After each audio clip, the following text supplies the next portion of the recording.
Cette petite vidéo, je l'ai préparée en pensant à toutes ces années compliquées que j'ai traversées, à toutes les épreuves que j'ai dû surmonter.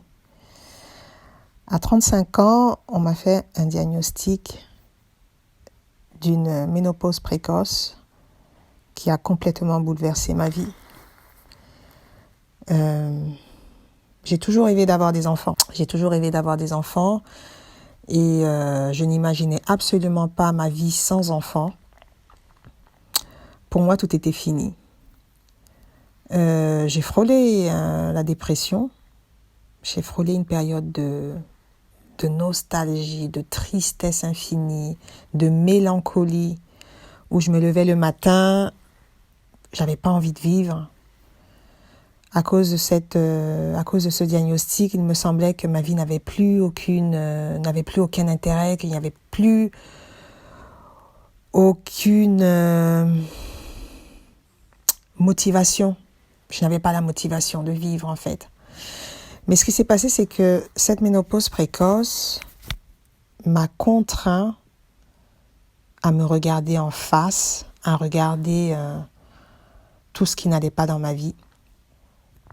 Elle m'a contraint à faire les comptes avec toutes ces choses que j'acceptais alors que je ne les voulais pas, à mon incapacité de tracer des limites, à mon incapacité de dire non, à ma tendance à vouloir toujours plaire aux autres, à vouloir plus plaire aux autres qu'à moi-même. Ça a été très difficile. Ça a été très difficile parce que en essayant de comprendre comment je m'étais trouvée dans cette situation, je ne pouvais pas seulement pointer le doigt vers les autres. J'avais des responsabilités. Et en cherchant ces responsabilités, je me suis rendu compte que je ne pouvais plus continuer à vivre comme je vivais. Pour les autres, en fonction des autres, en cherchant toujours à plaire, en cherchant toujours à satisfaire les attentes des autres, ce n'était plus possible. Puisque cette façon de vivre m'avait conduit à un surmenage. Ma ménopause précoce, en fait, elle est l'expression d'un surmenage physique, psychologique que j'ai somatisé. C'est-à-dire que j'ai transféré mon mal-être dans mon corps. Alors, je me suis fait des promesses. Je me suis promis, par exemple, que les choses devaient changer. Je me suis promis, par exemple, de vivre différemment. Je me suis promis, par exemple, d'avoir une belle vie. Ça fait 10 ans que j'ai entamé ce travail. 10 ans que j'ai revu ma façon de voir les choses, de vivre ma vie, d'envisager mes projets, etc. Alors, la première chose que j'ai dû faire a été retrouver mon identité. Parce que je savais plus qui j'étais, en fait. Je savais plus qui j'étais. Je savais pas qui j'étais avant même cette ménopause précoce.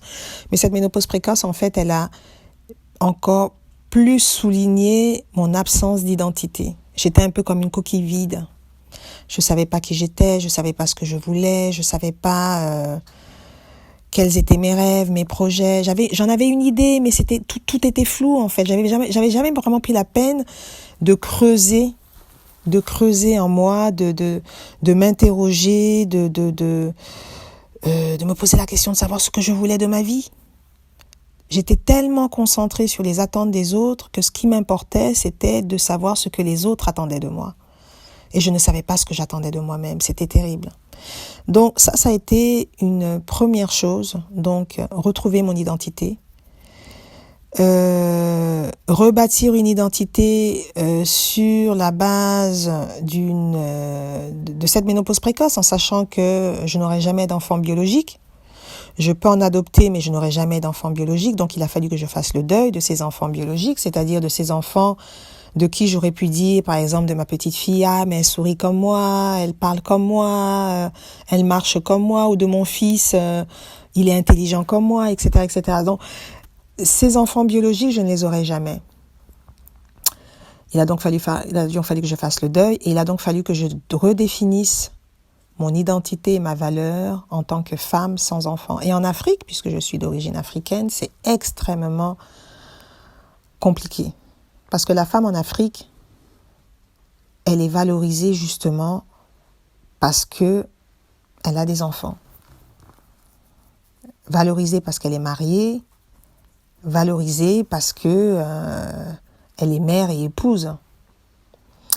Et moi, je ne remplissais aucun de ces rôles. Donc, il a fallu vraiment que je redéfinisse mon identité par rapport à cette ménopause précoce. Ce que je pense profondément, c'est que cette ménopause précoce, elle a été un peu une bénédiction enfouie dans la merde, en fait. C'est vraiment ça, elle a été une bénédiction enfouie dans la merde. C'est-à-dire que parfois on dit certaines perles se trouvent sous la merde. Moi, il a fallu beaucoup creuser, Il a fallu beaucoup creuser dans la merde de cette ménopause précoce pour trouver cette bénédiction. Et la bénédiction qu'elle a été, cette bénédiction, elle a été le fait que elle m'a donné des permissions. La permission d'être moi-même, la permission de dire non, la permission de tracer des limites, la permission de me mettre en priorité sur ma propre liste de priorités, chose que je ne savais pas faire avant. Sur cette liste de priorités, il y avait toujours tout le monde, mais je n'avais même pas de place, et pourtant c'était ma liste. Elle m'a libérée, elle m'a sauvée, elle m'a donné le courage de croire en de nouveaux rêves. Peut-être pas le rêve d'avoir des enfants biologiques, auxquels j'ai dû renoncer, mais le rêve d'avoir la vie que je veux. Ça a été tout un cheminement. Je suis heureuse d'avoir fait ce cheminement parce qu'il était nécessaire. Ma ménopause précoce m'a fait comprendre qu'il y avait des choses qui n'allaient pas dans ma vie et qu'il fallait que ça change.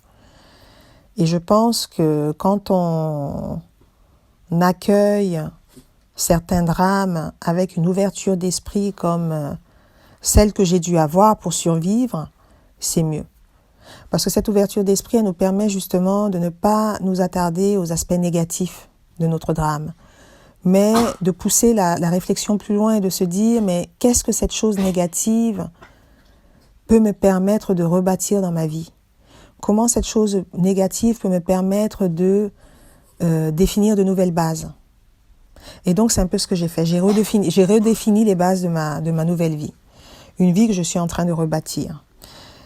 En 2022, j'ai trouvé ce terrain de 1400 mètres carrés et je me suis donné ce pari fou de construire ma maison et mon cabinet médical. Et donc, voilà, j'ai toujours voulu travailler, être à mon propre compte.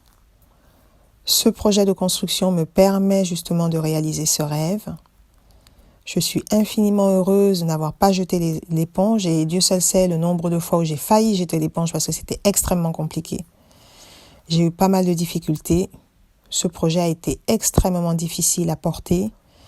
Pendant presque 3 ans, il a fallu travailler sur les plans, sur l'acquisition du permis de construire, sur la demande de financement à la banque. C'est un projet qu'il a fallu peaufiner dans les moindres détails. Je suis à la phase de construction qui débute l'année prochaine. Donc, je ne manquerai pas de partager en images l'évolution de ce chantier. Je suis infiniment heureuse, encore une fois, je le dis, de ne pas avoir jeté l'éponge parce que j'aurais renoncé à moi-même, j'aurais renoncé à mes rêves et ça, c'est quelque chose que je ne veux plus. Ma ménopause précoce, elle m'a enseigné l'importance de ne pas renoncer à moi-même, l'importance de donner de l'espace à moi-même. Et je ne le dis pas de façon narcissique ou égocentrique, mais je pense qu'il est très important de s'aimer d'abord soi-même si on veut vraiment aimer les autres. Et moi, c'est quelque chose que je ne savais pas faire. J'aimais les autres, mais je ne savais pas m'aimer moi-même. J'étais capable de me sacrifier pour les autres, mais je culpabilisais chaque fois que je m'accordais un peu d'attention. Et ça, c'est quelque chose que j'ai voulu profondément changer. Il n'était plus possible que je vive ainsi. Donc voilà, ce projet se concrétise, les travaux vont commencer. Le terrain que vous voyez la version initiale avec les arbres que j'ai dû couper malheureusement parce qu'ils gênaient la construction. Certains pins aussi avaient des chenilles processionnaires qui sont extrêmement dangereuses. J'ai une petite chienne aussi. Même pour elle, il était vraiment nécessaire que je me débarrasse de ces chenilles. Mais c'est surtout que ces arbres gênaient la construction des deux édifices. Donc le terrain est complètement dégagé. Ça va être une aventure magnifique. Et ce que je veux dire aux femmes, c'est il n'est jamais trop tard. Il n'est jamais trop tard. Il n'est jamais trop tard. Et mieux vaut tard que jamais. Il n'est jamais trop tard pour vivre la vie de nos rêves, en fait. Il n'est jamais trop tard.